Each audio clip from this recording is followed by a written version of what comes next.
COVID was tough, but at least investing was easy. And with the Fed underwriting debt and equity markets, every stock went into full-on bull mode. Like 2008, the thinking went as follows: stabilize first, deal with the consequences later. And boy, are we feeling the consequences now. Inflation has soared to levels that inspire direct comparisons with the 1970s, and we're on schedule to experience the recessionary side of that trip down memory lane. In 2022 alone, we've had oil shortages, armed conflicts, recession, unpopular leaders, and tense domestic politics.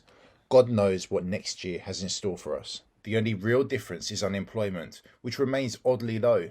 And that's conspired to give the Fed, with its dual mandate of price stability and employment, the green light to evoke the spirit of Wagner and ramp rates to tackle inflation.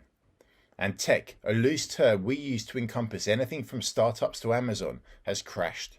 You see, as rates go up, any company built on cheap debt to fund high growth has been reintroduced the hard way to a basic principle of traditional finance: the time value of money. Soon, a lot of companies in this space will have to roll their debt, and the consequences will be inevitable. We'll see more of the same in this sector next year. And yet, powerhouses like Apple held up remarkably well given the circumstances. While advertising companies like Meta and Google saw ad demand slip, folks still want their iPhones. The only hitch for Apple has been its supply chains have been crippled by China. We'll wrap things up with a disturbing trend that pushed into the forefront during 2022.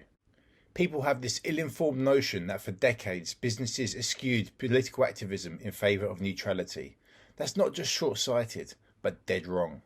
As long as we've been alive, businesses and politics have held messy relationships at the best of times. And not since the Civil Rights Movement and the Red Scare before that have politicians actively legislated against corporate activism on a broad scale. But it's starting to creep back onto the agenda again, and that makes our job as investors exponentially more difficult, as we're not just reading balance sheets, but political tea leaves.